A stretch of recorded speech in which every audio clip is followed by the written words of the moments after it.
Now we're on YouTube. Okay, we are live. All right, good. Guess we should start this damn show. Yes, we should start the damn show. Well, you walk into the house And I like expect my shit to be ready 5 for me. minutes before, And you can't have everything ready for me? Really? Come on. And 3, 2, 1.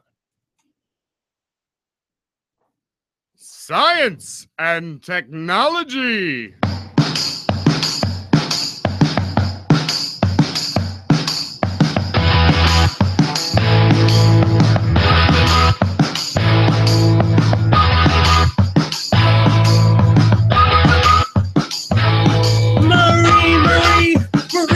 Marie, she's the type of scientist I wanna be. Winning those Nobels left and right. Study pitch blended overnight. Got isotopes in her pocket. Radiation of the brain. As for radium and polonium, she discovers them and gives them their names. Marie Curie. Welcome to the bar room. I'm Bill here with my co-host Susie, Hi, everybody. and we are live recording episode 84. Woo! 84. Harvey and other natural disasters. Nice. Yeah, well, I was gonna say Harvey, Donald, and other natural disasters, but I didn't have too much Trump fuck ups this time, Yeah? because he hasn't done a lot except say, "Gee, that's too bad those people got flooded." So, although I do want to comment on something Donald Trump related because he's fucking Donald Trump. You have to. And first of all, my hat is a fucking Reason Rally hat. Anybody watching on the Reason Rally? Donald Trump doesn't own fucking red hats. Not only that, I'm a Phillies fan. He cannot have red hats. Right. Anyway, yeah, somebody said something on Twitter the other day. They were like, "Yeah, Obama would be out golfing. Donald Trump went The other day? Yeah, the Like other day. after all these golfing trips has happened? Right? It's like, yeah, they said because Donald Trump went down there to Texas, but Obama would be golfing. You can't. Okay, Trump supporters, here it is. You're no longer allowed to make golf comments. And wait a second. Wasn't there news footage of Barack Obama in Texas? Yeah, I mean, he went, but he's not the president anymore. Right. And he went, But and he's not even the president. Here's the problem. Trump ran on this whole fucking Obama's golfing thing, right? He did. He Right. It was constantly out there, oh, Obama's I'll golfing. be doing all the work of Oh, the government. Obama would just want I to won't golf. have time to golf. Right. Trump has been golfing 55 times since he took office. Wow. He's only been in office 7 months. That's sad. 55 times in 7 months. Now, Obama went 305 times in 8 years. Wow. Okay? You're no longer allowed to criticize Obama for golfing. Fuck you. You're done. It's over. Anyway, but back to Hurricane Harvey, which sucked, by the way. And, I love watching the video clips and on the news and stuff and how it's bringing people together. And that's cool. And I am 100% behind that. And I think it's a great thing that people are actually coming together and, banding together to humans helping humans, because obviously there's no fucking God to do it. Right. So we need that. But I want to throw something into you. Not all of us.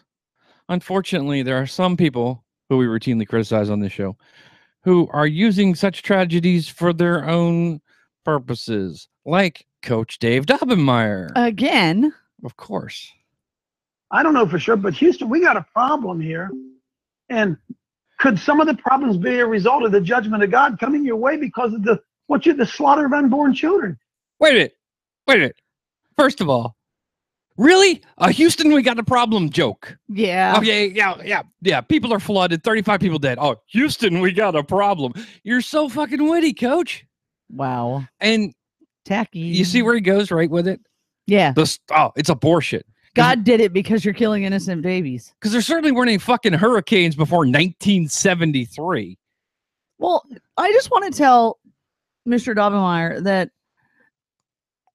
all those God-fearing people down there didn't kill innocent babies, and they're all still fucking dead. Yeah, why is it? Why Texas? Right? I mean, come on. I mean, if you were going to hit people for being non-Christian don't go to and Texas. pro-life, would you go to Texas? Yeah. Maybe Austin. Maybe Austin. We love Austin. But seriously, people, Why would you wouldn't go there? More Dave. Let's let him roll. You had a lesbian mayor who wanted to look at the prayers of pastors in their churches. What? It's a debaucherous. People who tell me that Houston, Texas is one of the darkest cities in America. Isn't it amazing? Now, what does he mean by darkest? I think he's being racial. I think that was racial. And he means colored, I think as in black people. I think he did. I think it's exactly what that was. But of course, he wouldn't come out and say that because, you know. But okay, so the mayor was a lesbian, so God sent a hurricane to strike after the lesbian mayor was out of office. Look, is your God just a bad aimer? Is that what it is? He just can't target, and he smokes a lot of weed. Right. So he fucking procrastinates on shit, right? Because you know that lady's not even in office. He's been sitting back going, Oh, babe. dude, I so gotta totally send that hurricane to Houston because the mayor's a lesbian. But wait a minute, I gotta lie down. All right, I'll get it. give me a fucking Twinkie first, man. Man, I'll get it. And eventually he gets it and throws it at the next mayor. I mean, it's so stupid. Dave, take it away. Katrina slammed New Orleans. We know about voodoo and the darkness in New Orleans. And then moved right down the coast to Houston, Texas, which isn't far away. 5 hours, right down along the Gulf of Mexico. Boom, here it comes now. It's underwater. Water is a sign of judgment and cleansing. And at this time is now not the time for the voice of the church to rise up and declare, let's stop killing the babies. Now I'm taking you on a different angle, and I don't want this to appear to be judgmental, but I don't know what else to do. I don't know what else to do. Well, I know what else you could do. You could shut the fuck up. How about that?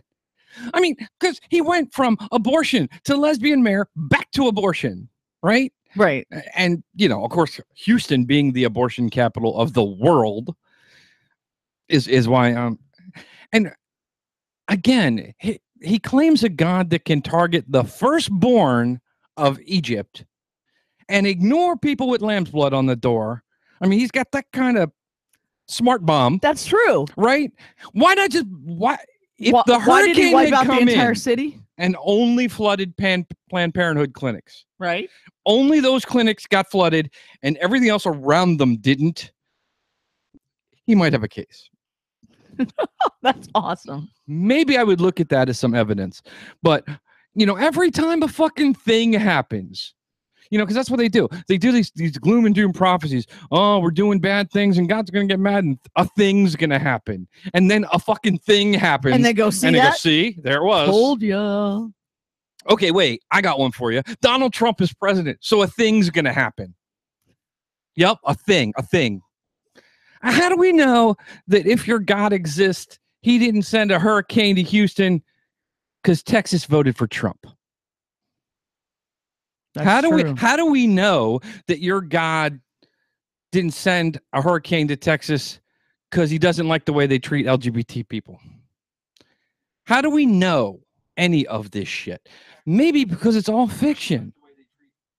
Oh, what? Sorry. That sounded like me. That was you. God, I sound good. I was trying to get on Facebook Live. I know, and but I have to turn my volume off. And this is all new to me. This whole setup, by the way, thank you, Bill. Yeah, I reset everything. Is all new. And if you to notice, me. we have really cool gaming chairs now. All right, folks. A little tangent here. We were sitting on fucking folding chairs. Right. And I don't know if you've ever tried to do a show or anything on the computer sitting for a couple of hours on a folding chair. Maybe you young folks can do that. I think you'd be achy too. But when you're our age, which is like, you know, the middle, we're in the middle. 30s. No, the middle. No, we're not in the middle of the 30s. We're in the middle. Of 30s. We're generally in the middle. But stuff starts to hurt. And these chairs are nice now. I'm so happy. I'm a happy camper. Anyway, back to the thing. So anyway, that was Dave. Jose Munoz says we can logically concur that God has bad aim. I mean, right? Conclude. Sorry. Yeah. Right? Right. I got lots of comments that you didn't say anything about. Now that I just got on, Where are you seeing it on Facebook? Facebook, yeah. I'm not seeing any comments on my version of Facebook Live. I cannot see them, so it's all you. Really? Yeah, I can't see. I can see when people join, but comments aren't showing up. Oh, you must have broke and something. I don't know why, and I'm not going to fix it right That's now because okay. we're doing a show. I don't know if you noticed. I noticed. All right. I was talking about the show.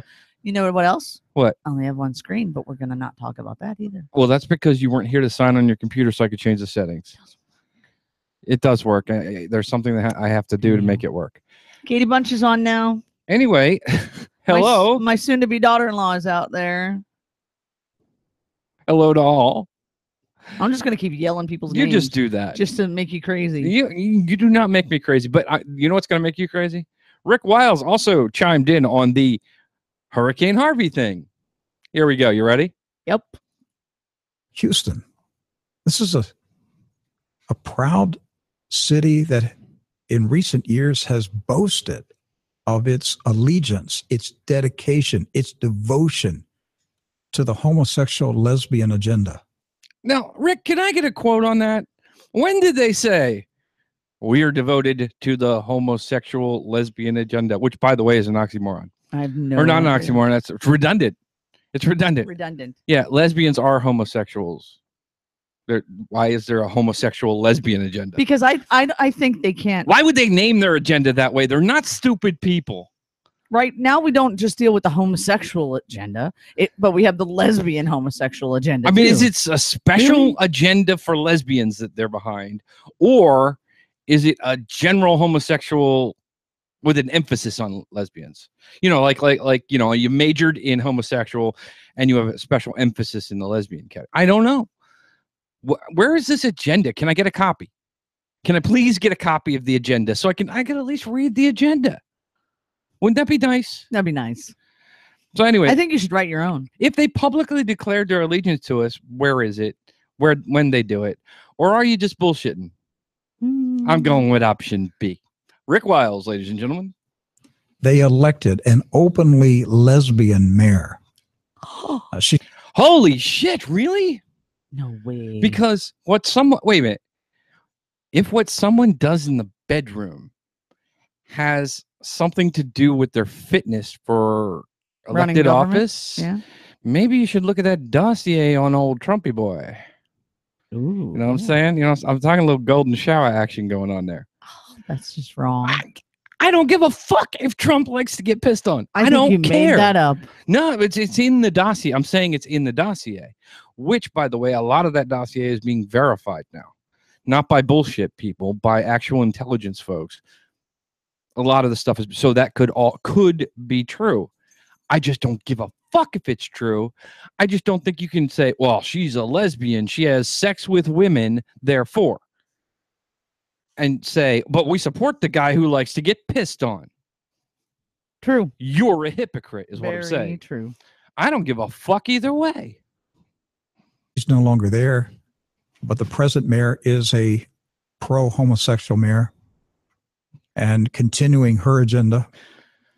It was Houston that passed that controversial city measure. It was Houston that ordered Bible-believing, God-fearing pastors to surrender their sermons to the city attorney so that the city attorney could read the sermons to see if the pastors had used their pulpits to stir protest and opposition to the LGBT agenda. Okay, let's go back to that since he's bringing that back up. What is that? Well, apparently the mayor of Houston at the time did try to get the pastors to give up their sermons because what it was like it was bathroom bill controversy, I think is what it was. Yeah. And she was trying to see if they were fomenting hate, and maybe she did go a little too far asking for the sermons. But what the fuck is your problem? What are you objecting to? That she went a little too far, probably. I don't. Yeah, but how did she go? I agree. It was a waste of time for the city to do that. When I say she went a little too far, I'm saying she wasted the city's time. Okay, but for her to ask for sermons, okay, these are publicly given speeches by 501c3 tax-exempt organizations. giving public speeches. These are not private communications they were asking for. There's no expectation of privacy when you stand in front of a crowd of people and give a speech. That's true. Okay, so Very true. and if you're not fermenting that kind of stuff, why do you care? Mhm. So what it is we're fermenting protest and hate, and we don't want you to know, Right. So we don't even want though we're publicly doing this.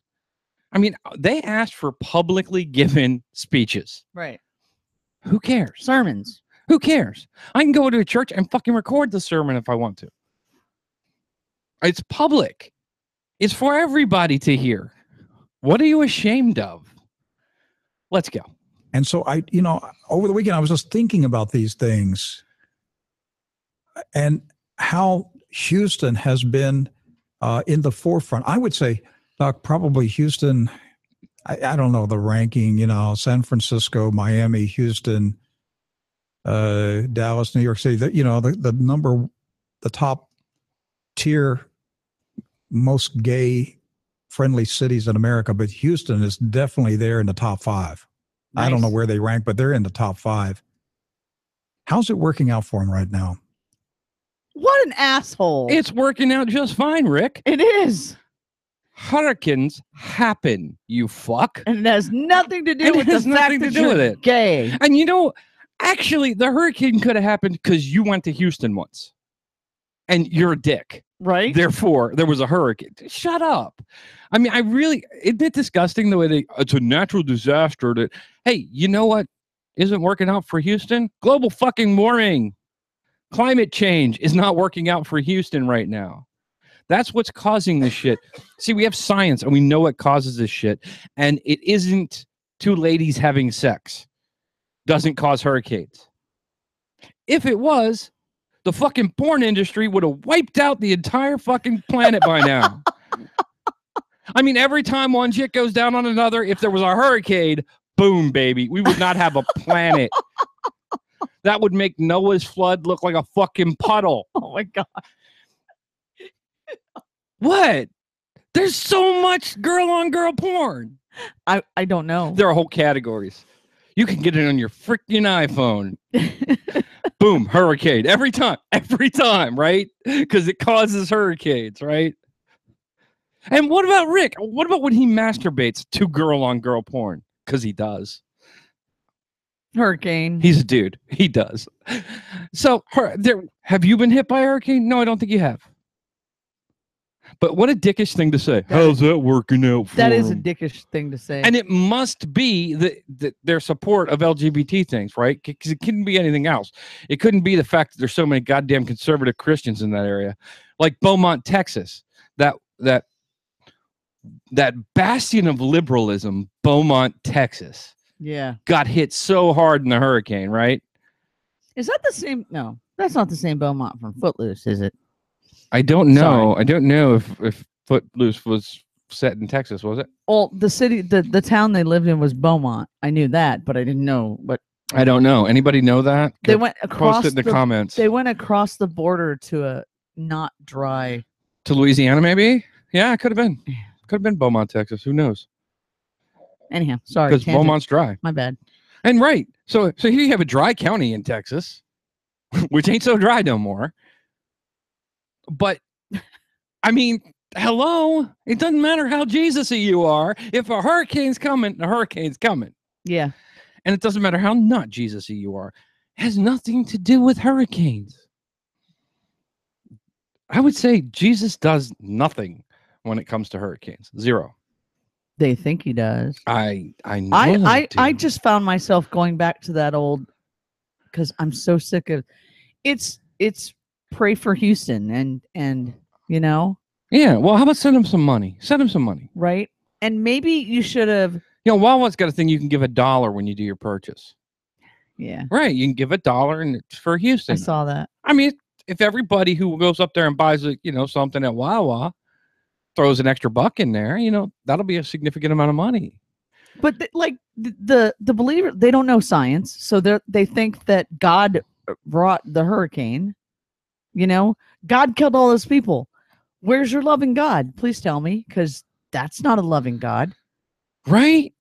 He killed somebody's mother, brother, sister, cousin And there's a lady there that lost 4 kids. because I guess She because, lost her 4 kids. They got washed away in a van. because of 6 degrees of separation. Somebody related to them was a non-believer, therefore they had to die. Or they were standing next to him. Right. They were standing next to somebody who Too was much gay. proximity right? to a gay person. And maybe So, they didn't beat them. I mean, what are they supposed to do to not, stone them. right? That's what they want. They want everybody to grab their torches Right. and fucking March. pitchforks. Yep. And we got to get rid of these people because we're going to get killed if we don't. Yep. You know, that's the kind of fear that works. That's what charges up the fucking mob. And this is what he's doing. And it's disgusting. And that's what I had to say about the whole Harvey thing. All right. Other than that, our hearts go out to the folks who are suffering from that hurricane. I've been through hurricanes before a couple of times and actually lost everything in a hurricane once. And it's horrible. It's a horrible feeling. It's not just going through the storm. It's they're going to be going through this for a long time. They've got a long road. When I was in South Carolina, when we went through, it was Hugo. And it was 4 weeks before we had power again. Right. I mean, it just changes your life. Your entire life comes to a screeching halt, shatters, and then piece by piece you get it back, but not quickly, and not anytime soon. So my heart does go out to those people, and I wish them nothing but the best. And I will continue to give them my dollar when I go to Wawa, and I hope more people do, and I hope that snowballs and that it helps these folks out there. Yeah. So that's what I had to say about Hurricane Harvey. Cool, babe. And don't be a fucking douche. Don't be a Doublemire. A douchey Doublemire. That's right. Don't be that guy. Don't be a Rick Wiles. Don't say, oh, well, you weren't Jesus-y enough. So anyway, speaking of people who don't think everybody else is Jesus-y enough. Hey, honey, there's this lady named Janet Mefford. What? I think that's how she says her name. I don't know. She did this radio show, and I pulled. If I don't like her, I don't care what her name is. I pulled a damn clip. Tell me. You want to hear a clip? Yep. Am I gonna hate her? Of course you are. Oh, good. This is a bar room. What the hell? You think about pull people that you like, and you're going, yeah, that's right. What kind of boring ass show would that make? And yeah, I can only see when people join. I can't see anything anybody says. So if anybody say anything I need to respond to, or we should be responding to. Ashley said, Susie. So well. Other than that, I got nothing for you. I mean, Lexi said, yay, Ashley's here. So we all love Ashley. Hi, Ashley. Ashley, you're awesome.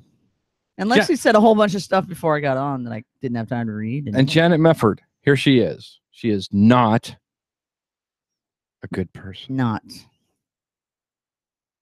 California lawmakers want to force doctors and nursing home staffs to deny their consciences. This is the Daily Signal headline updating a story that really came about in February. That was when California State Senator Scott Wiener introduced SB 219 in an effort to enact the Lesbian, Gay, Bisexual, and Transgender Long-Term Care Facility Residents Bill of Rights. That's a mouthful. It had already passed the California Senate. It would impose criminal sanctions on individual staff members of nursing homes and similar facilities who willfully and repeatedly fail to use a resident's preferred name or pronoun, or prohibit a resident from using a bathroom consistent with his or her gender identity. It would also criminalize refusing to provide medical or non-medical care specific to transgender individuals. I'm not sure what that would be, where doing so unduly demeans the resident's dignity or causes avoidable discomfort. So demeaning dignity is now a crime. Okay. Jump in here. Yeah. Apparently she's opposed to this, making it illegal to demean the dignity and pick on old people in homes. Right. Because that's not something we should be restricting.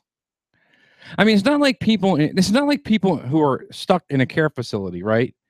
Right. Can just leave. You know, it's not like they can all the time defend themselves. Some of them aren't fully cognizant all the time. And the people that care for them have a lot of power over them. Right. So you get one bigot in there who's alone with these people a lot. They can do a lot of damage. I mean, I don't know what her point is here.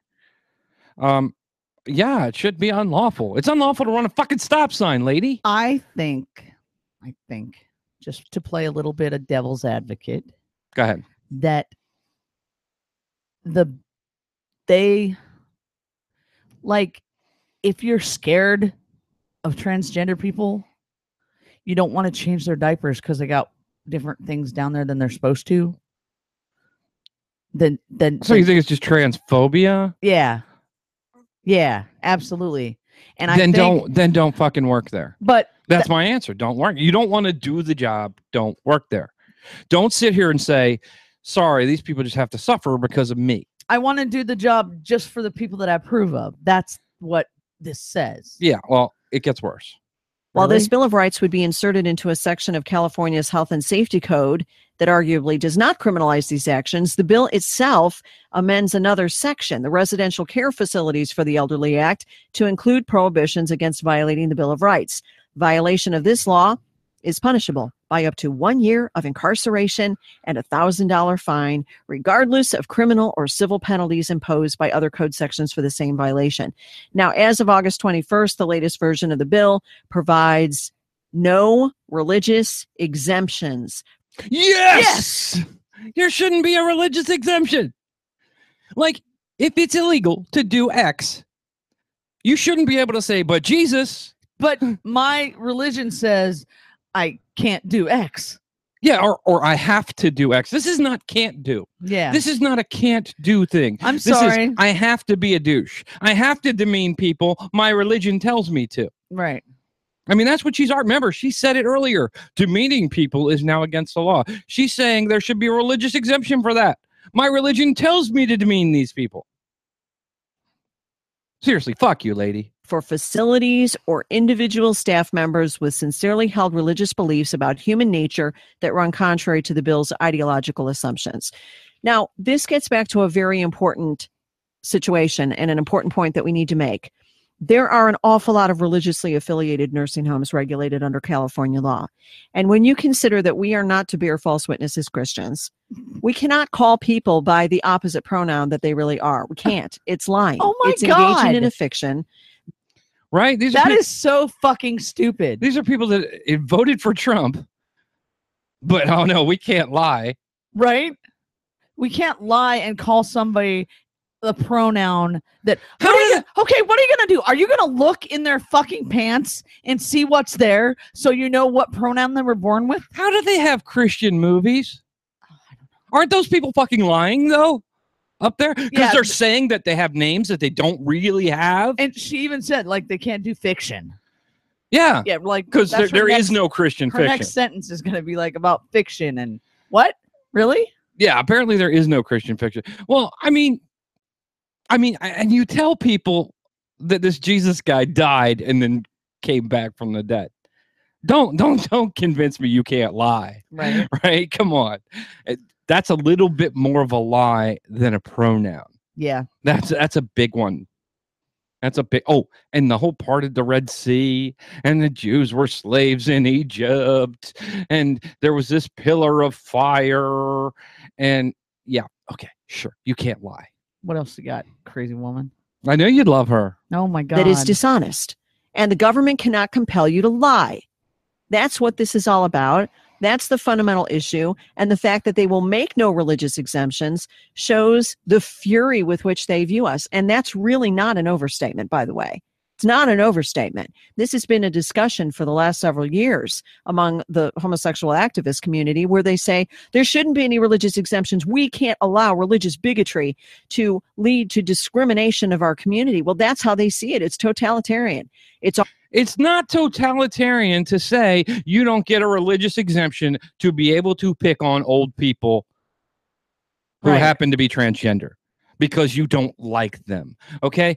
Listen, you know what you can't do? This is from the actual law. Deny admission to a long-term care facility, transfer or refuse to transfer a resident within a facility or to another facility, or discharge or evict a resident from facility based on wholly or partially a person's actual or perceived sexual orientation, gender identity, gender expression, or human immunodeficiency virus status. That's it. You cannot deny a request by residents to share a room because you don't approve of them.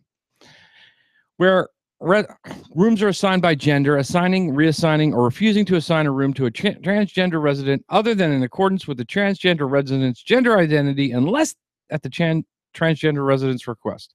In other words, you can't fuck with them. Wah. Prohibit a resident from using or harass a resident who seeks to use or does use a restroom available to other persons of the same gender identity, regardless of whether the resident is making a gender transition or appears to be gender nonconforming. Harassment includes, but is not limited to, requiring a resident to show identity documents in order to gain entrance to a restroom available to other persons of the same gender identity. So, no, you can't say, let me see your papers. You may not use this bathroom until I see your papers.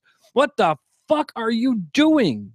You're a guy. You change diapers for a living. You care for old people. Your job is not to be the Christian frickin' bathroom Gestapo.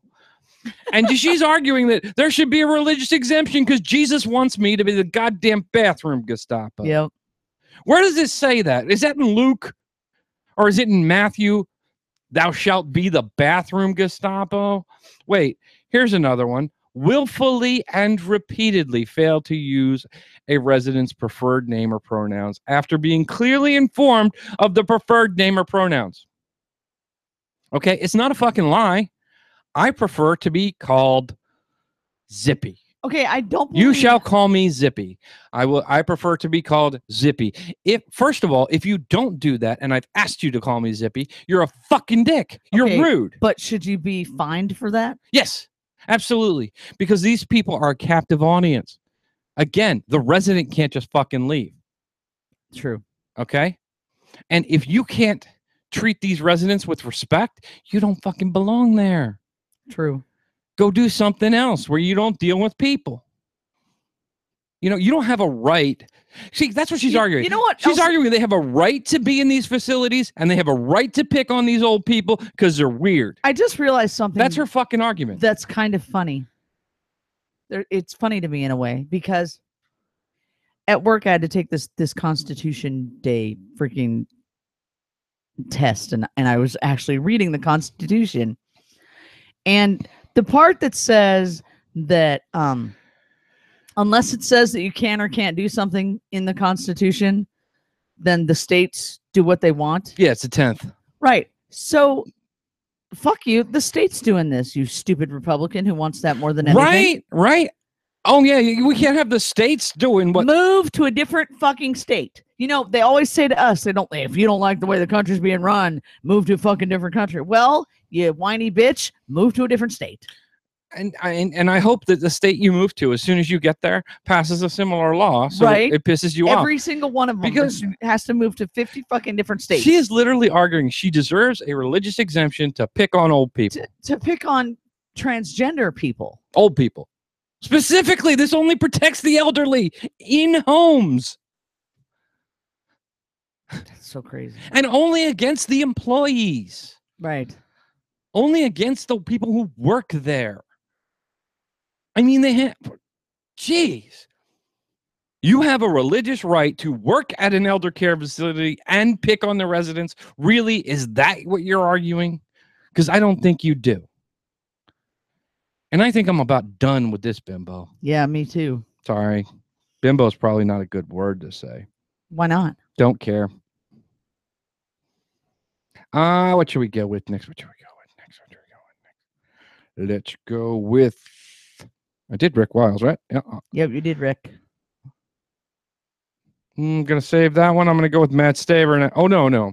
Let's take a break from these crazy Christians and dip into the Confederate thing that we were talking about last week a little bit. I got a news clip. Okay. Ready? Because this is going to take us a while to break down because there's shit on both sides. See, there's fault on many sides on this one. Trump many said the same sides. thing. I know. But this one, there is. Because there's no violence involved, by the way. In other news, a Confederate monument vandalized today at the Springfield National Cemetery. A large amount of red paint was thrown on a part of the monument honoring a Confederate general. Jasmine Dell has more. Lisa, vandals hit early this morning between shifts of security guards. The National Cemetery recently contacted the Greene County Sheriff's Office concerned about vandalism on Confederate monuments across the nation. The sheriff had supplied an off-duty security guard to relieve the guard contracted through a private security firm. The vandalism was discovered by a citizen and reported to the deputy. Workers spent the day trying to get rid of the paint, but not before some upset visitors showed up to see the vandalism for themselves. Okay, I'm going to let the visitors talk in a minute, because first of all, I want to say, here's the both sides thing. Don't vandalize monuments. You're a fucking dick if you vandalize monuments. It is perfectly acceptable to object to them. It is perfectly acceptable to try to have them removed. There is a process. But if you're just vandalizing monuments, especially at a cemetery,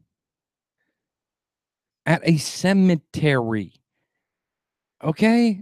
It's dickish. Yeah, it's dickish. It's huge dickish. And it's criminal, and you're going to go to jail for what? For what are you going to go to jail? What point are you making that you're willing to go to jail for? The Confederates are bad? We know. I mean, I'm against Confederate monuments generally, and I think most of them should come down, but I don't see this vandalism tearing shit down because you can't claim it's rage. Right. Okay, you can't claim, like, I just found out about these Confederates and they're horrible and I got so angry. I mean, hello, we've known about the Confederates for a while, Yeah, they've right? been around a while. This is not a new thing. It's not like we just got racism yesterday. It's not like we just got the Confederacy. So let's be reasoned about this and let's get them taken down. And here's the other problem with people who are dickish and tear down and vandalize monuments like this. When those of us who are trying a reasoned approach and want these taken down the right way, you are fodder against us. You are the argument they're going to use against people with reason, saying, hey, these monuments symbolize bad things. They should come down. We shouldn't be doing. Although I'm saying, one in a graveyard where Confederate soldiers are buried, maybe that's not a thing. Maybe there's no thing to worry about there. Don't go to the graveyard, right, where Confederate soldiers are buried, and maybe you won't see Confederate symbols. It's not the same as in Charlottesville, where you had Robert E. Lee downtown, right outside the university, where he's in a place of prominence. That's different. So there's an argument to be made there. But when people of good conscience go to city councils, city halls, put in a petition, we'd like this removed, it doesn't belong here, they see us as part of you vandal people. Right. Okay, so but we're not going to get the hearing we should get and get them down legitimately. So when you throw red paint on a monument in a federal graveyard, is what I'm saying, you're helping Confederate monuments stay up. That's politics, people. And I'm going to go into that in our After Bible segment, but that's politics. That's how it works. Tough shit. Anyway, now here's the other side, where the other fault lies. These are the residents that came to see the thing. I'm going to let you listen to these two guys. It's upsetting. It makes you shake a little bit, and because it's just our history. I mean, what else can you do but cry for the people who did that? These were American soldiers too. They're due every right and privilege as any other American soldier. The Greene County Sheriff's Office says despite the difference in national opinion, vandalism is still a crime. The U.S. Department of Veterans Affairs says destruction and defacement of federal property is a serious crime. Okay, so you're going to go to jail for this, but they're not American soldiers, okay? No, they're not deserving of everything that every American soldier. Because they didn't. They fight fought for against America. They fought for a split. Those were the guys in blue. Okay, right.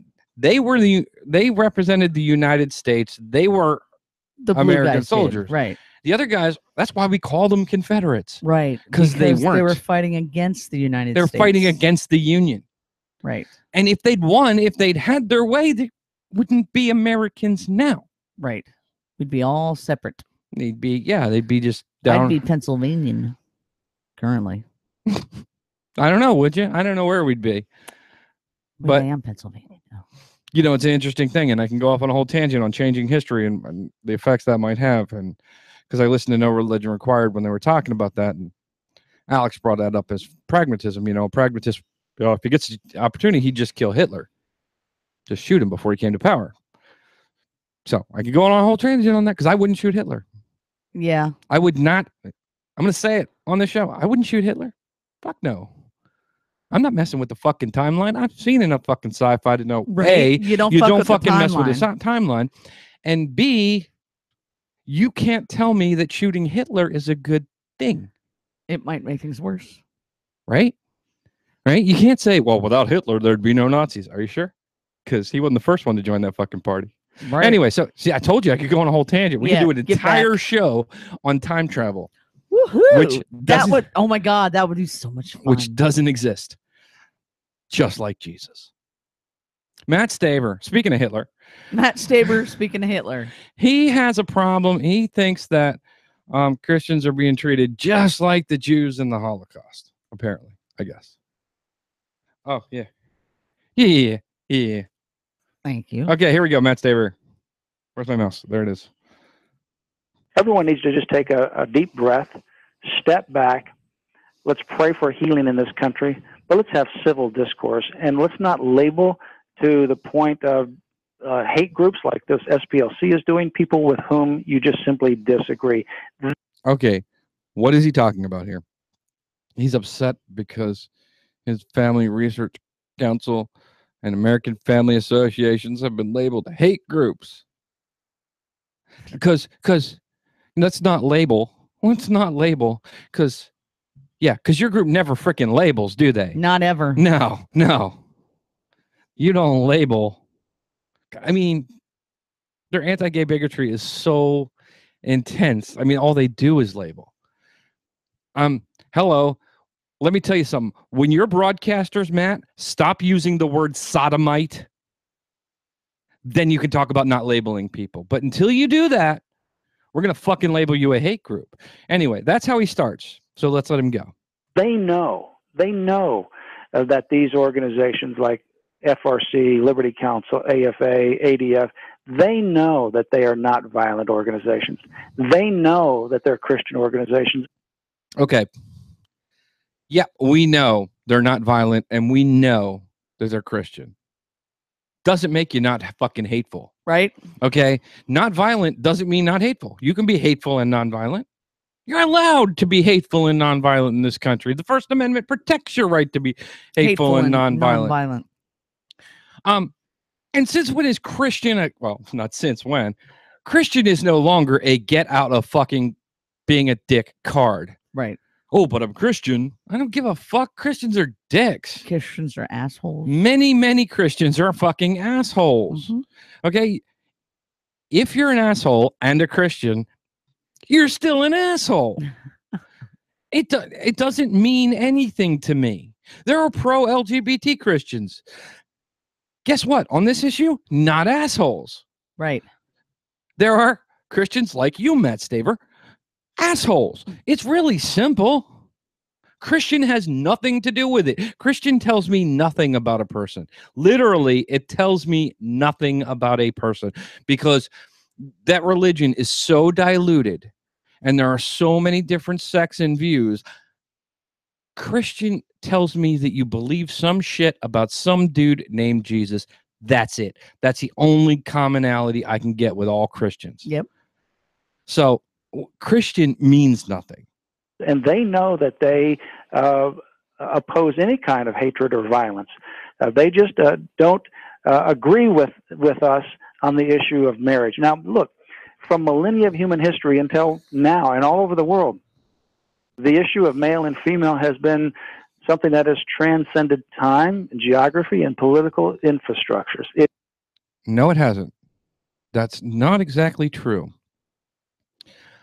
Marriages have been viewed many different ways in many different cultures throughout history. If we look around, I don't think that's true. What he's doing is saying, well, in the history of the Christian Western Europe, all those cultures, it's always been this way. So, yeah, sorry. No. It is what it is. Marriage is what it has been throughout our history. And certainly, biblically, we know what marriage is. To continue to share that view that's supported by the Bible and support. Oh, You here know, we go. Here we they go. can continue to share that view and exercise that view all they want. It's fine. That's their view. But we're going to call them a hate group. And they can't infringe on our ability to see it as something different that's evolved into better human beings. Right. Well, here's the thing. And you're right. You're absolutely nailing the point I was about to make. Good job, baby. Thanks. Just because an idea is old doesn't mean it's right. Doesn't Right. mean it's good. Okay. Slavery was an old idea. They had that forever. And that's in the Bible. Stupid idea.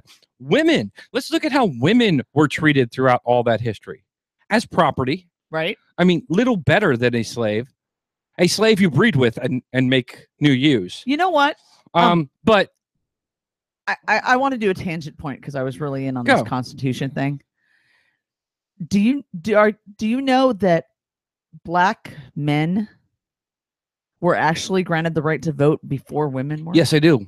They were granted the right to vote in the 1860s, and women did not get it till the early 1900s. Right. So historically, women shouldn't be voting. Women should not be voting. And historically, there, Matt, we really shouldn't be traveling at 55 miles an hour because, throughout our history, and throughout the natural order of things, 10 people miles have an only hour. traveled as fast as their little legs could carry them. Maybe a horse could get you there, but this whole motorized thing, I'm not really sure we should be doing that because it doesn't fit with our, what the fuck fits with our Telephone. history? This show is on a goddamn internet. Right. Okay, what's the historical significance I'm of sure the the guy's got a goddamn cell internet? phone. No historical Right? significance. The times, they are a changing, my friend. And you know what? We're being more decent to our fellow human beings. Yeah, sorry if that bothers you, but suck it up. Oh, and the other thing about marriage throughout our history, it didn't come with legal protections and legal privileges like it does now. That's a rather recent thing, Right. in the last 100 years or so. Like wills and hospital visits and medical consent. They didn't have medical consent in the 1700s. They weren't worried about that crap. I mean, doctors just threw a couple leeches on you, maybe a maggot or two. I mean, it wasn't a thing. You know what I mean? But now it is. Now it is. Income tax didn't exist. That'd Hey, be nice if it's still there weren't didn't. married income tax breaks that only heterosexuals could enjoy. So there are a lot of things. So the thing is, you don't have to acknowledge people's marriages on your own, but legally we do. It's the right thing to do. Right. That's what I'm saying. Oh man, am I ranty today? I am ranty today. You Sorry, know- folks. People like it when you rant, honey. Anyway, more Matt Stavery. Ready? Yeah, who is he anyway? I think he's American Family Association. Oh, okay. He's up there with. He works with. What's his name? Fisher. By the natural created order is no reason to lump somebody in a hate group. Look, we have friends in all different kinds of different lifestyles and behaviors and different colors of their skin and so. Did he just use the "I have black friends" defense? Yes, he did. He just did. Okay, let me just say something about the. I don't have black friends. I don't. I have friends. Friends. I have friends. I have a bunch of friends. Yeah, I think some of them probably have black skin. I mean, dark skin. Do you think? A little I coffee? have another really some of them might be Latino. I don't know. They're my off-tangent fucking question. friends. I have a really off tangent question. Do you think that somebody walks up to blind people and says, "You can't talk to him. He's black"? Right. Right? Do you think somebody? There was actually, I think it was an SNL or In Living Color spoof about a black guy who was blind, and he was like a raging racist in the Klan. Yeah, it was like one of the Wayans brothers that did the spoof, and he played the racist black guy who was blind, and he ended up. Then he found out that he was black, and he was so pissed, he hated himself, and he divorced his wife for marrying him. Oh my God. Yeah, I know. It was a really funny skit.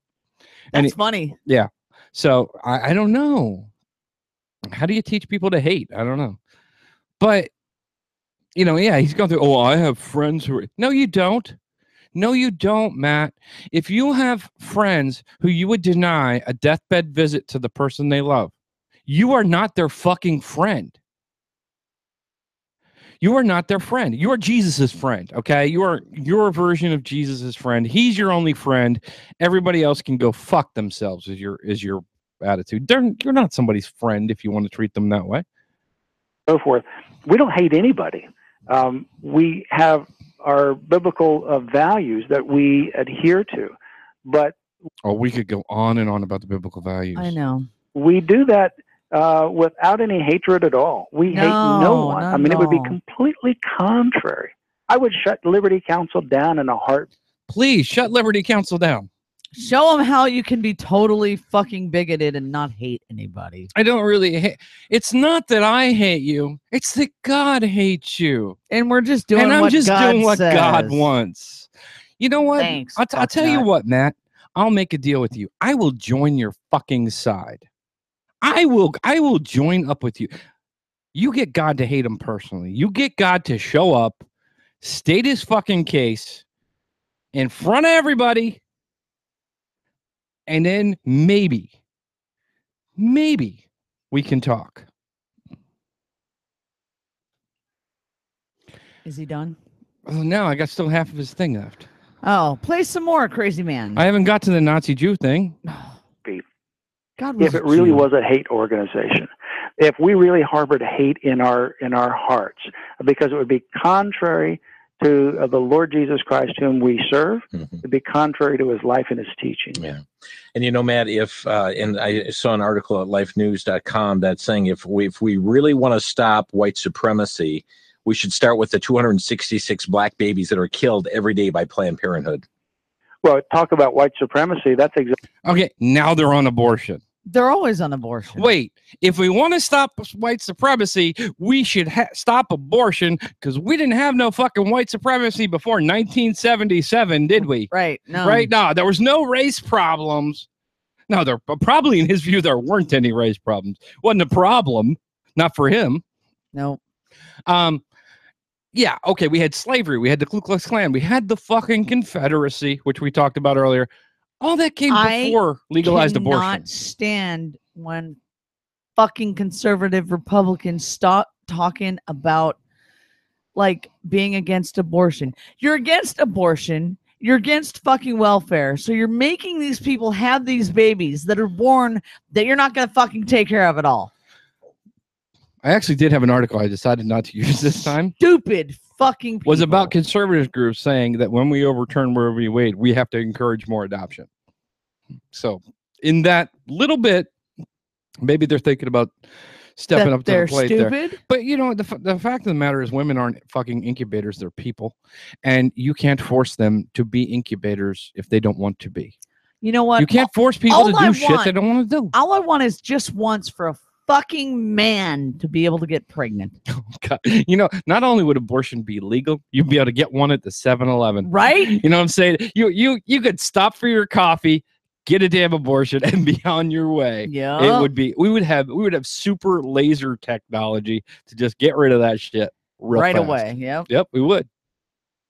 Exactly what Margaret Sanger was all about. She wanted to ultimately create a super race. She was a social Darwinianist, and she wanted to eliminate certain populations, including the black population. And that's why she put her then contraception, later abortion clinics into these minority neighborhoods to stop the reproduction of these minority communities, particularly the African American community. How far is this going to? Wow. So, because Margaret Sanger had bad ideas, and I don't know whether she did or she didn't. I'm not even getting into that debate. That means that contraception must be bad. That giving women choice over how they reproduce must be bad because a bad person had that idea. I mean, are schools a bad idea? Because Hitler was really big on education. I mean, it was a big deal for him. Actually, Hitler was really big on religion, too, because he even said, you can't educate without a religious foundation. So, I mean, does that make religion a bad idea? Oh, well, no, of course not. Because it's a logical fallacy. And what they do is they like to throw up this, it's a red herring / genetic fallacy. This person was bad, therefore all their ideas were bad, and everything that came from it was bad. So the founder of Planned Parenthood might have been a racist. Maybe she was. I don't know. But that doesn't mean that Planned Parenthood is necessarily bad. Right. And it doesn't mean it doesn't do good things for people. Go is a better question. How far are we going to let this go as a nation collectively? Well, I think that's a really good question. I think that's a question that everyone listening here needs to answer. How far are you going to let this go? I mean, I think we've crossed the line, and we can't let this go any further. We've got to push back. It cannot happen like this. If you go back into the 1930s, what ultimately happened back then with the Jews in history, I mean, there's other histories that you could point to, but they began to ultimately ban Jews from public employment, then ban Jews from their private employment, then put a Star of David on their ID and a Star of David on their passport, restrict their travel, restrict their income opportunity. And eventually, you know what happened. History tells us we had to fight a World War II over that issue. Okay, that was the end of the clip. Listen, just one little tip, guys, from one producer of content to another. Right. Maybe the happy music isn't appropriate when you're talking about the Holocaust. Just say it. Just say it. And with that, I think it's time for us, and we have been neglecting, so we are going to do it this week. The Bible? We are going to play you a Bible segment, and I have reached out to one of our recruits. Hopefully, we'll be actually recording some new Bible. Our recruits? Yeah, I got a recruit to record some Bible with us. Oh. Because after this Bible segment you're about to hear, we'll only have one pre-recorded chapter left. So this is only 2 chapters, but they're rather long. I hope you enjoy them. And where is my Bible intro? This is a new audio setup. I hope you guys will forgive me. I'm going to sit here and talk like something's happening. That way you won't know that I'm searching for this. Hold your breath. Make a wish. Count to 3. Come with me, and you'll be in a world of pure imagination. Take a look, and you'll see into your imagination. I'm sorry, kids. I don't believe in fairy tales.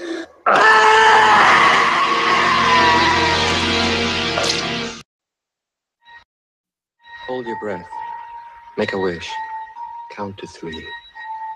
Come with me, and The you'll clip's so nice I played it twice. in a world of pure imagination. Take a look, and you'll see into your imagination. I'm sorry, kids. I don't believe in fairy tales.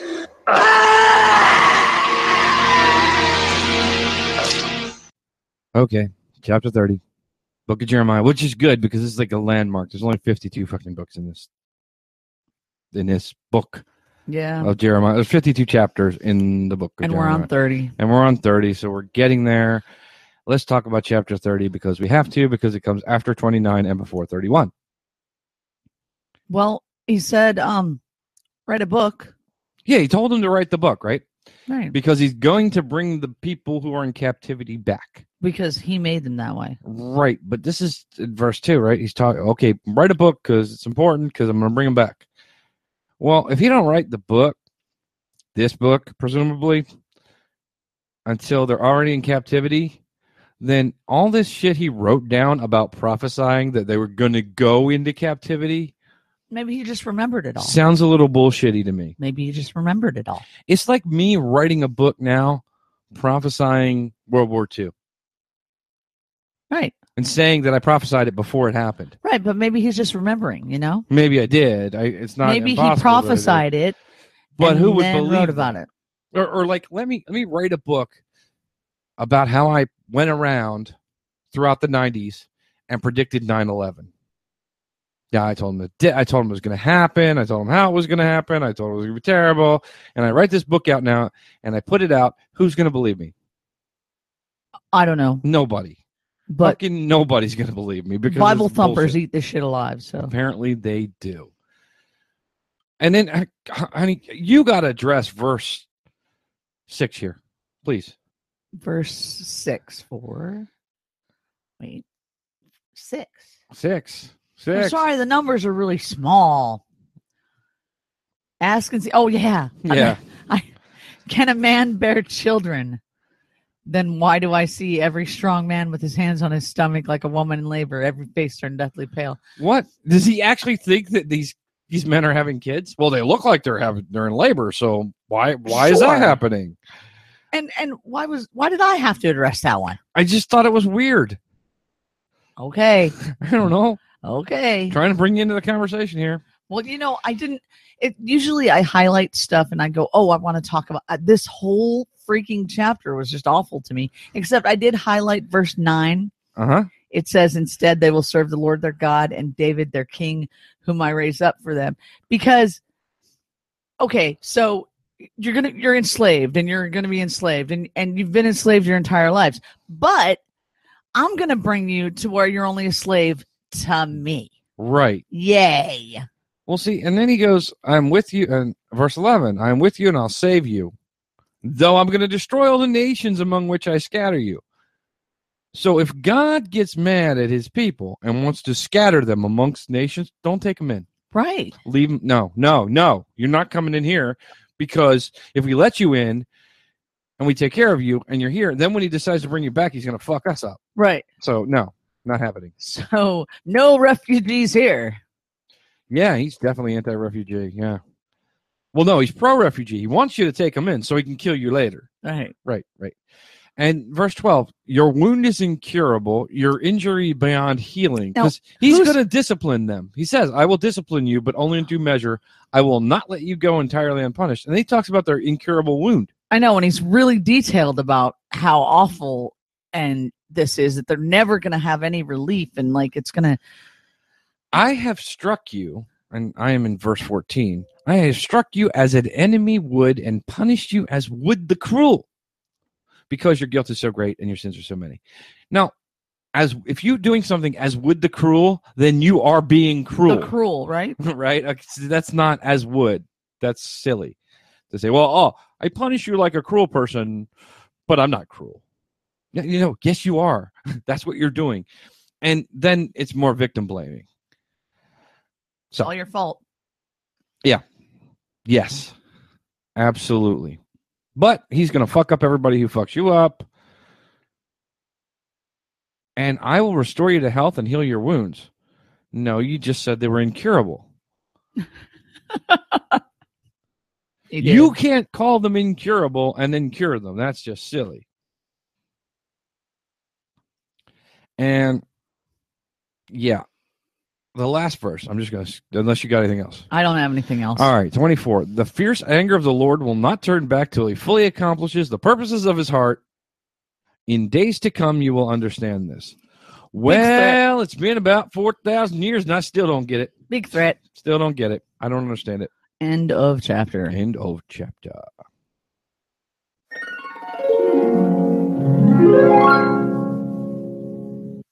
Okay, chapter 31 is so long and so bad that we're actually having taken a second crack at recording this. It really hurt. Oh, it was terrible.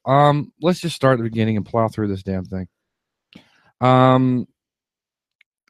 Verse 2, you had something. Verse 2, I put that the people who survived the sword, like, okay, so these are the ones that survived all the shit that I did to you before, Now I'm gonna treat you, and I'm going to give you in verse 3, everlasting love and unfailing kindness. Yay. Yeah, that's not everlasting. If you had to survive the fucking sword to get it, right? Because well, I don't know. But now they're taking up their timbrels and are dancing, and it's going to be joyful, and there's going to be fruit, and I don't know, all kinds of stuff. They're coming from the north. Yeah, in verse 8 it says, I'll bring them from the land of the north and gather them from the ends of the earth.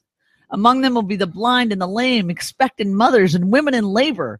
A great throng will return. Really? The throng. The throng of all these fucked up people. People. Or rather their grandchildren, because it's been 70 fucking years. Right. So, and they act like, see, that's the thing. Throughout this, he's been acting like this is okay. It's all going to be okay because I'm going to bring you back in 7. No, you're going to bring back my kids, my grandkids. Yeah, my grandkids. Yeah, I'm going to be dead. So no, you fucked me forever. He who scattered Israel will gather them and will watch over his flock like a shepherd. Why the fuck did you scatter them in the first place? Why would you want that bastard watching over you? Right? I mean, he could just change his mind again and scatter your ass or some shit. I don't know, but anyway, there's going to be well-watered gardens, and I'm skimming here a little bit. Everything's just awesome. And Rachel was really sad. Yeah, Rachel was really sad. That being Rachel, like Jacob's wife, I think, and yeah, don't worry about it because your descendants are going. There's hope for them. They'll eventually come back. And okay, then we're going through and we're talking about all the things that the God of Israel is saying about everything getting nice. And then in verse 26, at this I awoke and looked around. My sleep had been pleasant to me. So all this nice shit that was going to happen was all a dream. But then, without missing a beat, it just goes back to what the Lord declares. These days are coming. It's like just in the middle, he was sleeping. But or now he wasn't sleeping. Now he woke up and this is actually going on. That verse has nothing to do with the verse before it or after. Right. It's just weird. It was just stuck in there. And here you go. 28.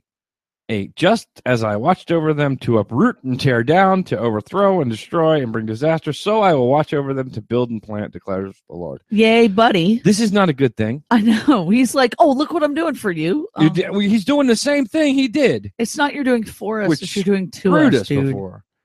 And then now everybody will die for their own sin. Yeah. Not your kids, and you're not going to suffer for your parents anymore, I guess. Verse 30. Yeah, because that was pretty fucked up, although I think you're going to go back on that again. Yeah. And he's going to put a new covenant. He's going to put my law in their minds and write it in their hearts. So everybody's just going to be born knowing all this shit. Yeah. Apparently. Yeah, see how well that works, dude. And in 34, that's when he's talking about forgiving them for their wickedness and remembering their sins no more. Right. And in 37, only if the heavens can be measured, which I guess they really can't because it's infinite out there. Right. And the foundations of earth below be searched out. The earth doesn't have foundations. Yeah. I reject the descendants of Israel. So, and I love the last verse too. The whole valley where dead bodies and ashes are thrown, and all the terraces out to the Kidron Valley on the east as far as the corner of the Horse Gate will be holy to the Lord. Like, so these piles of corpses, they're going to be holy corpses. They're holy corpses. Holy right. corpses. That was chapter 31. Thank God it's just over.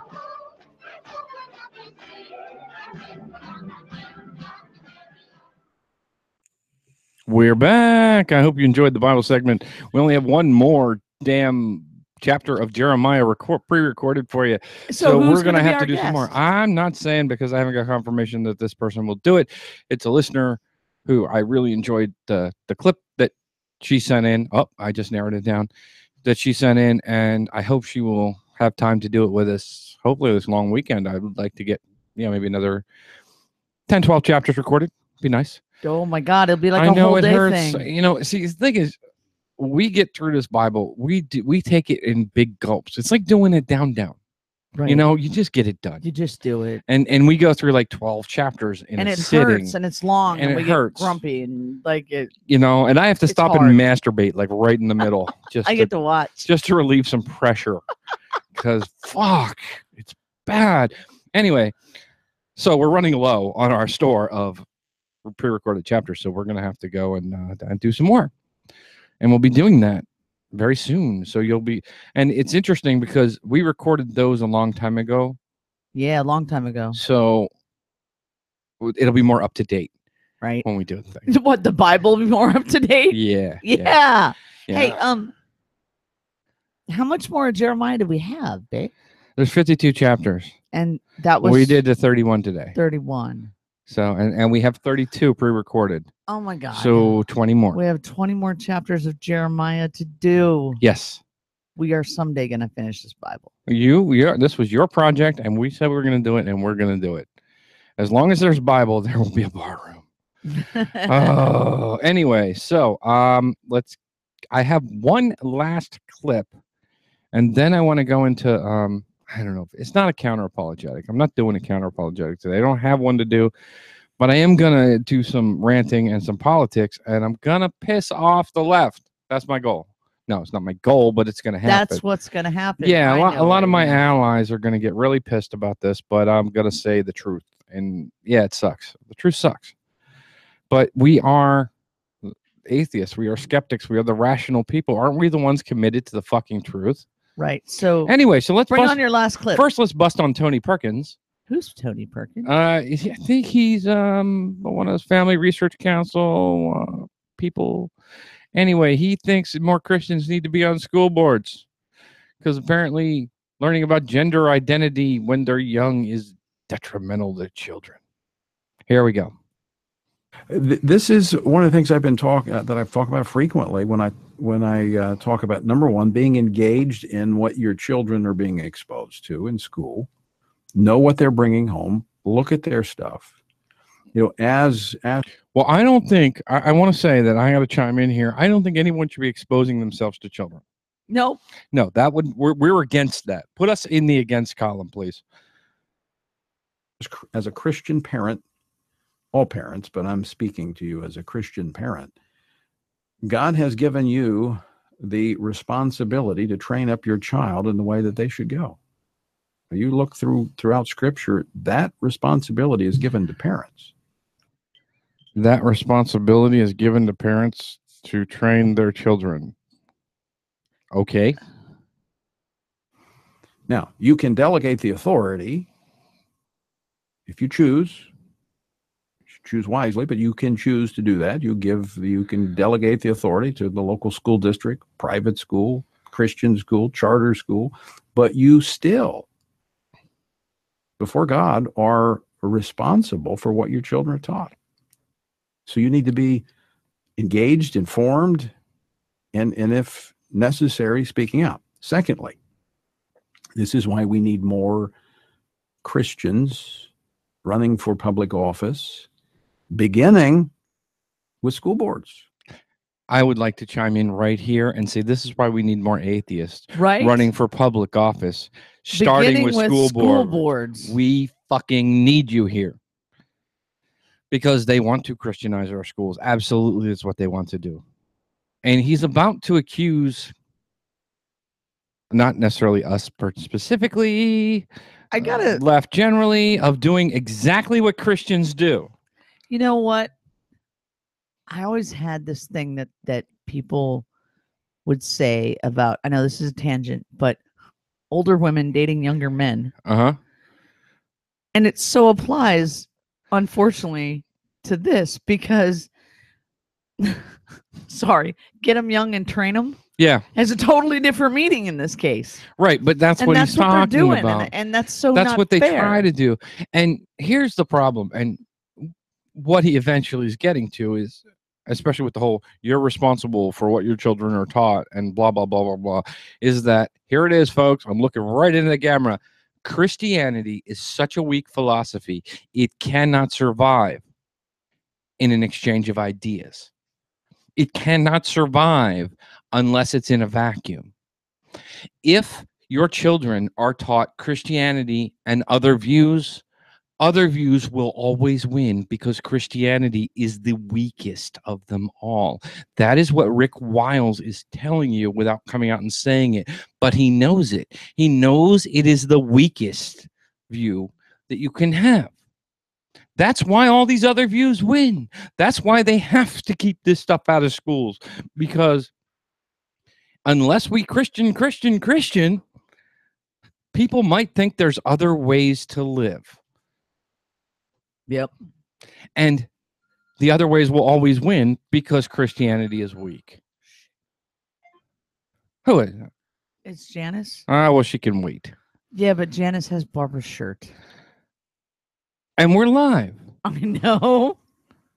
People think, oh, that can't make a difference. Look at where most of this stuff we've been talking about in the last year has been unfolding in schools. They're going after your children with these agendas because they know if they can change the hearts and minds of these kids and confuse them as young as 5 years old, folks, they've cut you off at the pass.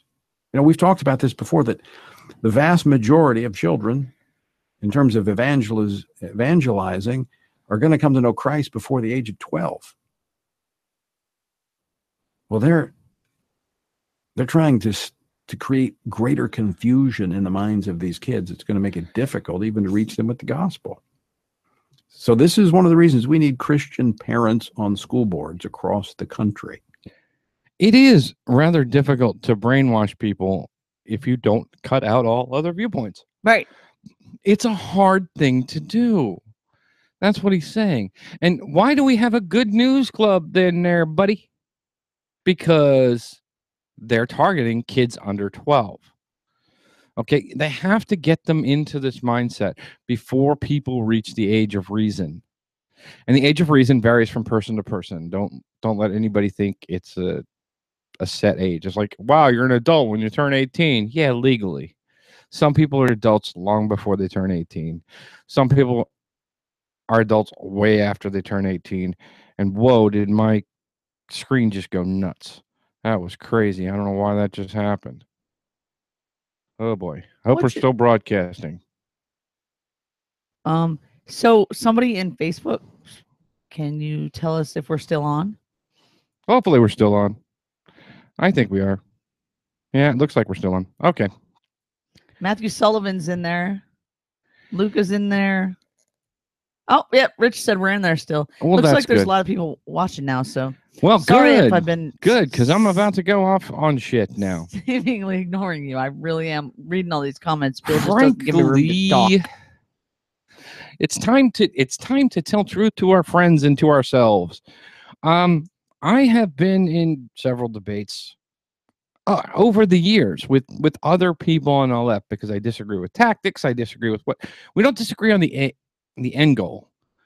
Like Nazis are bad. We all agree Nazis are bad, but I don't agree with the tactics.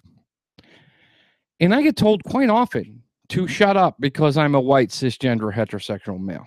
Because you have no opinion, babe. Well, I can't understand things because I'm a white cisgender heterosexual. Right. You can only understand things if you're some sort like me. I'm a woman. That's why I understand everything. Really? So if I were a woman, I could understand things. Right. So what does being white, cisgendered, and heterosexual have to do with that?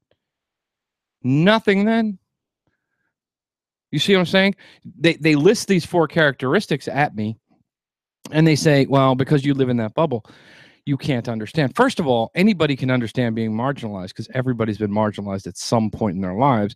And there's a little thing called empathy. And neither my skin color, my gender identity, or my sexual preference rob me of empathy. Right. And it pisses me off. I see that. But that's not the issue. I would be happy to live with being pissed off now and again. Oh, well, whatever. But right after Donald Trump was elected, Trey Crowder, the liberal redneck, was on Real Time with Bill Maher. Right. And there was a lady on there with him, and they were discussing the results of the election. And he said something, and her response was, are you saying that the Democrats just don't appeal enough to white men? And he looks at her and he said, you're right. You're right. Do you want to be right, or do you want to fucking win? And that's the problem with the fucking left right now, okay? Generally, the left is having this problem. We are getting so ideologically, and it's not everybody, I'm not talking to everybody, but if you're doing some of this, listen to me, are getting so ideologically purist and so absolutist that you're driving people away. And you can't ignore white people. 70% of the electorate is white people. You can't just write them off and hope they'll come with you because you're right and you're good people and they'll probably come along. It's like, I'm a Democrat, and because I'm a Democrat, you either have to be marginalized or your opinion doesn't count. Well, you know, and you can't marginalize people. And the most recent debate I was having on Facebook where that came up was we were talking about identity-based politics, and that's why I put that out on our Facebook. What do you guys think of identity politics? Identity politics, I think all politics are identity politics. They all come from who we are. Right.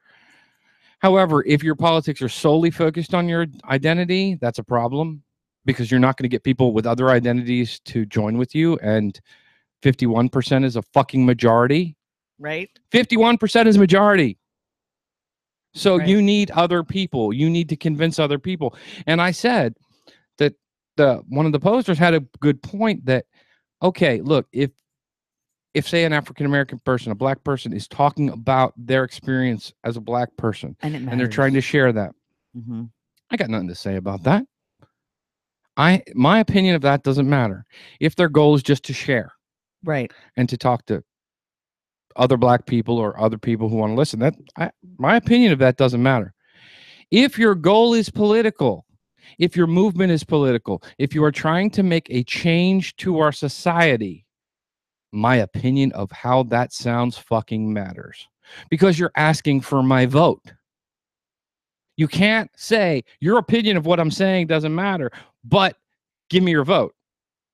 That's irrational. Right. That's the irrational thing that's happening.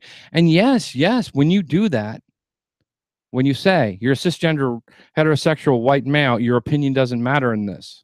And you alienate people. You fucking alienate people. I just want to point and you out need them to vote with you. that if you look at the Republican side of things, what are they mostly? They are white, cisgendered males. And plenty of females. I know, but I mean, they're a white party. They're right, no doubt. they're right there. No doubt they are a white party. So if you're I'm sorry, but if your attitude is all white people should go there, then all white people are going to go there. And that explains why most of the governors, most of the state legislatures, the Congress, the Senate, and the White House are all controlled by Republicans. Right. Get it? That's why you're going to lose. Get it? And movements don't, in the 21st century, aren't reflective of what the leaders say they are. Here's a concept for you. White cisgender males are the minority of the Democratic Party. Yeah, I guess we are. Yeah. A little marginalized there. But no, what I'm saying is a movement is what the rank and file says it is these days. It's not about what the guy giving the speech says, because that's not my contact. Most of our contact in this country anyway is social media. So if you're saying this kind of shit to people, if you are saying this kind of shit to people on social media, hey, you're white male, you don't matter.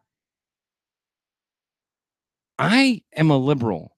I care about these issues. I've proven that on this show many times. Right. And you're right. I'm probably not going to go anywhere. I'm going to get pissed off. I'm going to get over it. And, well, I mean, there have been times when, like, you have that flash. Fuck you. I'll vote for Trump. What are you going to do about that? No, I didn't. I came to my senses in about 4 seconds. But what about a guy who's not as dedicated as me? Right. Like 90% as dedicated as me. Is he gonna vote with you? Maybe. What about a guy who's only 50% as dedicated as me? What about the people on the fence? What about people on the right side of the fence, but they're near the fence? How are you going to get? Because remember, you need 51 fucking %. You need everybody plus somebody to the right of middle. Right? Whatever the middle is of the political spectrum of the population you're trying to win elected with, right, you need one person to the right of the middle. Right. So what are you doing? What do you want to be right? Do you want to be ideologically pure, or do you want to win? And I hear this ideological purity to the point where reason breaks down. And it comes to punching Nazis. It comes to, Antifa's great. Yeah, they break shit. Breaking shit is not good. Generally, breaking shit is not good. Why are we making exceptions? I heard a person that I very much respect talking, and it was just, conversation, and I was just listening in on the conversation. And at one point they said white supremacists should have no platform. We should prevent them from having a platform anywhere in the country. And like 20 minutes later, he was talking about our political voting system and how it's wrong and how we should have multiple parties. The fuck are you talking about? You know, if you have multiple parties, one of them is going to be the alt-right party. It's going to be the white supremacist party. Then they have a platform. So which are you for? Because there can't be both. You can't have multiple parties and not have those people have a platform. Right. Frankly, I think right now we're better off with two big parties and everybody looking at them like they're creepy and them having their little platform wherever they can get it.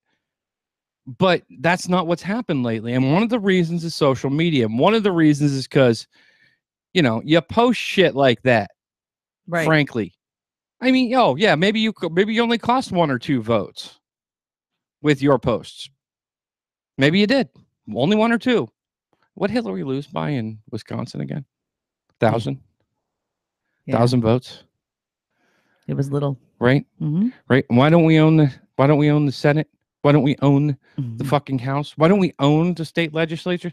Maybe because there's no comfort zone for fucking white people here who might otherwise sympathize with us. And basically, in this Facebook debate, getting back to that, what I said was, if your goal is political, my opinion matters. Right. Because I have a unique insight. You know, because your case is nobody can understand what black people go through but black people. I agree. Nobody can understand where they're coming from but them. But if your goal is to change society, nobody can understand how that message is received better than me for about 35% of the voters. Right. I have that unique insight. That's what I'm bringing to the table. So when I tell you I'm hearing something different than It's what you're like, trying to say, I you understand better your listen. plight. Don't shit on me. Right.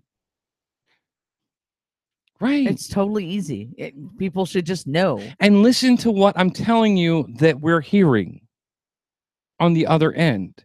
You know, any basic communication course is going to tell you there's a sender who encodes the message and a receiver who receives the message, and then there's feedback.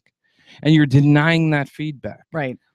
And you need these people. And they're not evil they're not all evil fucking people. Okay, the guys that march in Charlottesville, evil fucking people. But what there is a bunch of people trapped in the fucking middle. And I know this because I know them. You know? Mm-hmm. But they don't feel like they have a home anywhere else. Okay? They have one side saying, shut up because you're white, because you're male, because you're cisgender, because you're straight, and you don't have a place here. You don't have a voice here. And the other side, well, they're pretty fucked up in a lot of ways, but at least I can argue with them. At least they won't try to shut me down based on my race, based on my gender, based on my sexual identity, based on my sexual preference. And aren't we the side who's supposed to be fighting against shutting people down for those reasons? Right. It's not okay to do it because you think somebody's had privilege. And watch how you talk about privilege. Right. Because privilege is not a universal thing. You know, all I want to say is, if you personally wanted to be on the side that would be better for you, you'd be a Republican. Right. Right. Because that's right. If I was reveling in my fucking white privilege, I'm not engaging you and telling you your tactics are bad. I'm over there helping them with their tactics. Okay? And again, it's not universal. Not all white people have equal privilege. I mean, do we talk about like hot people privilege? Because they have some fucking privilege. Yeah. I mean, people who are really good looking, they have fucking privilege. Yep. In our society. It's the same fucking thing. That's about how much it affects us. So be careful. Be careful how you use it. Because, you know, I grew up fucking poor. Poor is poor, right? Poor is poor. It doesn't matter what color you are. You know, poor don't have a color, my friends. And you're telling poor white people, well, you have all this privilege. Not really. Not really. They respond a lot better to the Bernie Sanders messages than 99%. Right. Because, yeah, we're all in the same fucking boat there. Yeah. It's like, okay, here's an example. Affirmative action. I agree with affirmative action. I understand why it's there. I understand that groups have been marginalized, and in order to get those groups to be more in the even playing field, what we have to do, I get that. But you know what? If you're the person who lost a job because of affirmative action, you need to understand that that person was personally hurt by it. Right. Okay. And they're not responsible. I say, oh, well, that's the other thing. I have no white guilt. There's no white guilt in Bill. Sorry. I didn't do it. I'm not responsible for what people who look like me did. Right. Because that's fucking racism.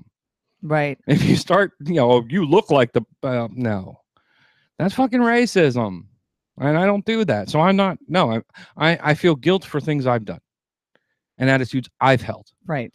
But that's it. That's as far as it goes. So we need to be careful. We need to reach out. We need to start listening to each other more. You need our community and I'm not talking atheist here. I'm talking the people liberals. Who aren't the listening, left. The left who isn't listening to the cisgender white male needs to start, because that cisgender white male, if they don't feel listened to, will not vote for you. Will not vote for who you want them to. They're not going to join up with your team if you tell them to shut the fuck up. Treat me like shit, and then I'll do whatever you want. Sure, that only works in fucking domestic abuse situations. And one of the responses to me was, tell that to the civil rights movement. What? What the fuck? Who do you think the target of the civil rights movement was? White people. The target of the civil rights movement was white people. It was about black people. It was for black people. But the target, the minds they were trying to change were not white black. People. They were trying. That's why it was nonviolent. That was the main reason they went nonviolent, because they wanted empathy. They wanted white America to empathize with their plight. And it worked. Black Lives Matter. Let's take that. Black Lives Matter. Is Black Lives Matter trying to tell black people that Black Lives Matter? Because don't they already fucking know that? Right. Or are you trying to tell society at large? And if you're trying to tell society at large, you better worry about how the message is being received by 70% of the electorate. And if you have people like moi, like Susie, on your side who are willing to tell you, you know what? I agree with you, but the message is coming across like this over here. You better fucking listen. Right? Or get used to losing. Are you an activist? Are you trying to change things, or are you an agitator just trying to piss people off? Because if you're the former, then I can help you. If you're the latter, I can't. And this is just something that's been boiling in Bill for a while. And I'm glad I got it out. Sorry, I'm glad I got that out. And I'm willing to talk to and debate anybody who would like to come on the show and thinks I'm full of shit on this. Because you tell me how you win while dissing 70% of the electorate. I'd love to hear that. And yeah, you can talk about runoff voting, and you can talk about how, and the other thing that I hear talk about a lot, runoff voting, how we should have more parties, how our system should be different. You know who gets to decide how the system is? The people in power. You got to win on this fucking system.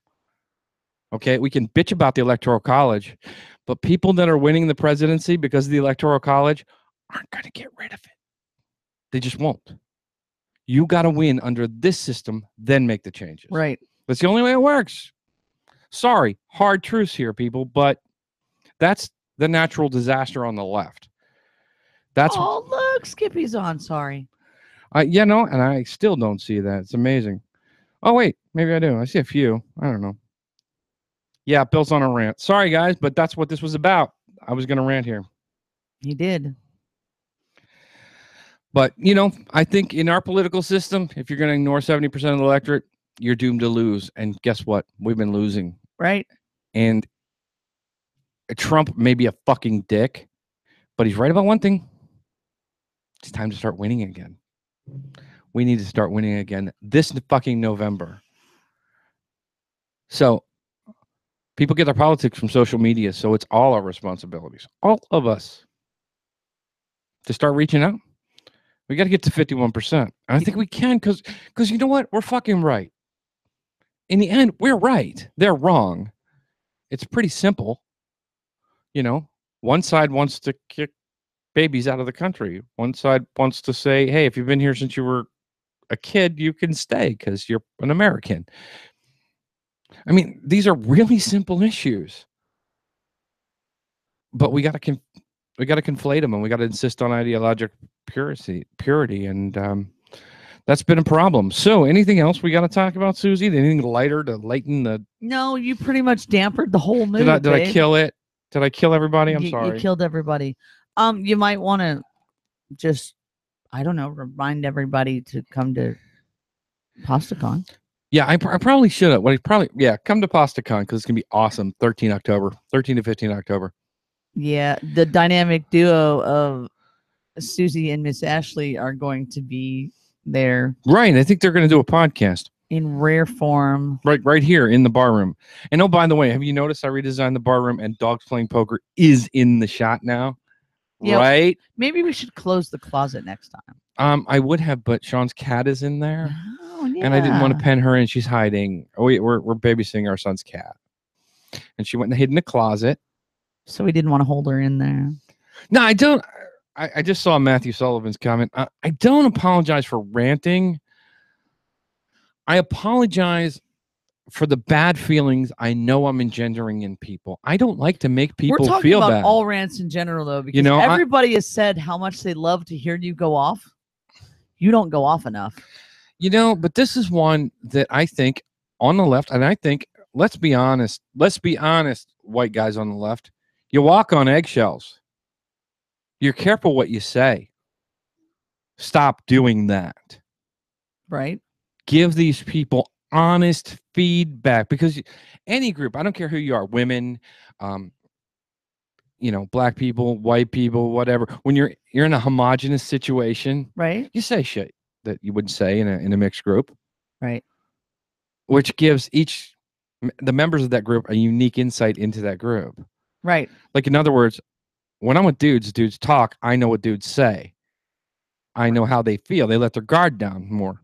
Right. That's just human nature. That's just normal. So why are we, and actually, let's take this to the full level. Why are we as white men on the left failing the movement by not standing up and saying, you know what? This is what your message sounds like. I don't think that's what you intend to say, but that's how we're receiving it. You need to change it to what you actually intend to say. That's how communication works. If you want to talk about having a conversation on race, about sexuality, about gender identity, I don't care what you want to have a conversation on. Conversation better be two fucking ways. Matt says, it's a global issue. Keep ranting, because he feels the same way, and he's in Australia. It is. It's everywhere. You know what the problem is? It's this whole guilt thing, first of all, that people are guilty for what their ancestors did. Again, not me. But it's true. And you feel bad because you see these marginalized groups that are being oppressed by people who look like you. And that sucks.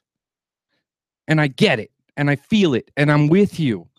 I feel it too. I feel horrible for these people. But you know what? I got to be honest with them when I say, you know what? It sounds like you want to kill all white people. Right. That's terrible. Don't say that. Don't say it that way, because it sounds that way to me, and I'm a liberal and I'm on the left. And how do you imagine it sounds to somebody who's in the moderate category, let alone on the right? You're losing votes. You're losing support. If we are truly going to be a diverse nation, if we're truly going to look for equality and social justice, we better all fucking do it together. Right. And it's not about what the person on the podium saying. I'm talking to you on social fucking media. When you post that shit, that is how people know your movement. When you post in defense of Black Lives Matter, shut up. You're a white cisgender heterosexual male, and what the fuck do you know? You shouldn't be saying anything about this because you just lost a vote. And, right. And you're lucky if it's just one. Remember how we always used to talk about the God debates? How I'm never trying to convince the person I'm debating? Right. It's all the people reading it. It's all the observers. Right. So people are It's the observing lady's that kid at the door. and going, you know what? They have no time for me. There's no place for me in that. And when they have nowhere else to go, when it comes down to two candidates, which way do they vote?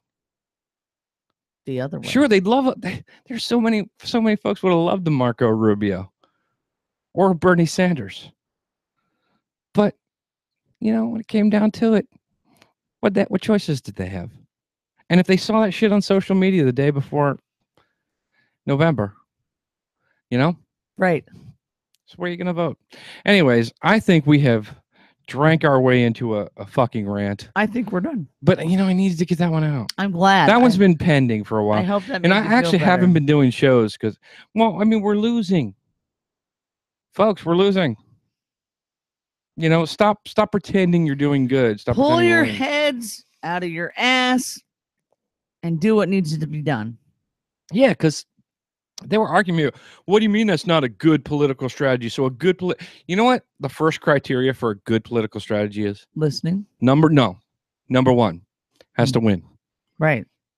Every political strategy that doesn't win is bad. Right. By definition, you're Right. done. Right. You're done. Not all winning strategies are good, but all losing strategies are bad. All doesn't matter. losing strategies Doesn't are bad. matter how well intended they are. Doesn't matter what a great president Jill Stein would have made. It was a loser fucking vote because she lost. And she's not president and she never will be. You get me here? You feel me? Losing means you have no power. Think about it. Just think about it. I would love some feedback on this episode. I would love to have a conversation with anybody. I should have had Ishmael on here. Yeah. But- If but- you're listening and If you want to have a and conversation, you want to have a conversation and I know you, and not to sound off, but if you're not another white cisgender male, if you're somebody that's on the other side, no, anybody can come have a conversation here. No, because we're not fucking doing that. okay. Because there are white cisgender males who feel like I'm full of shit with everything I just said. Yeah. They have a voice too.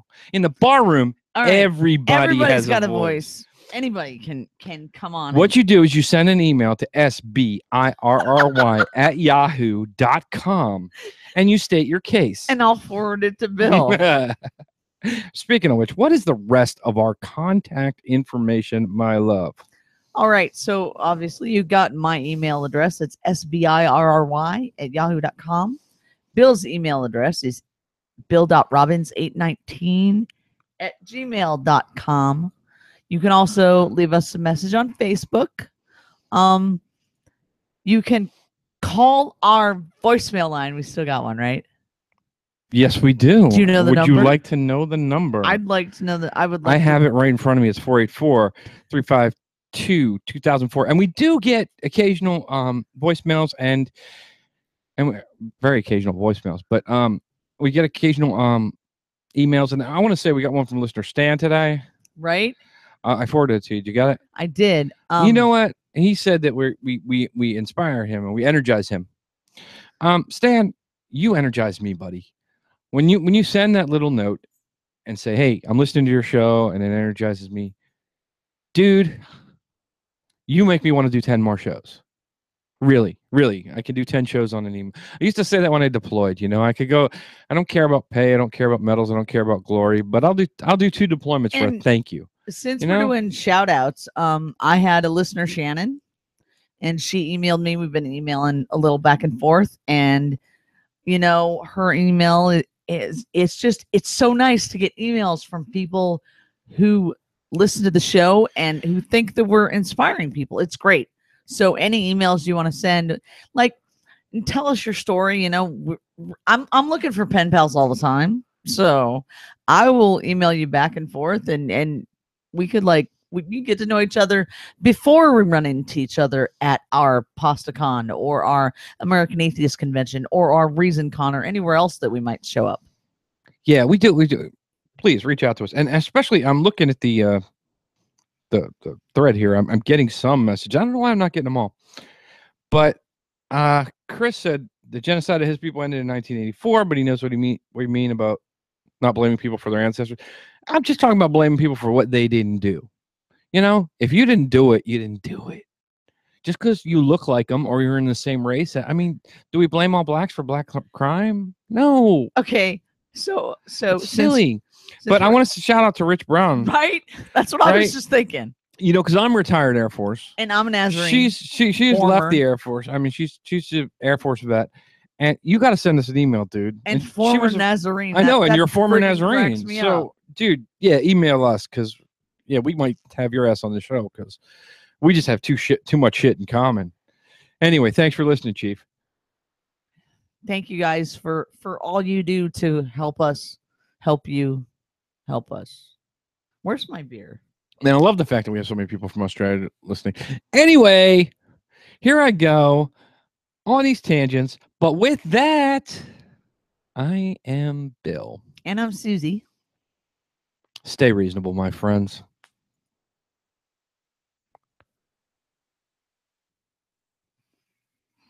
You're pissing me off, man. Fuck. I bang on the door, but you won't let me in. 'Cause you're sick and tired of me drinking up gin.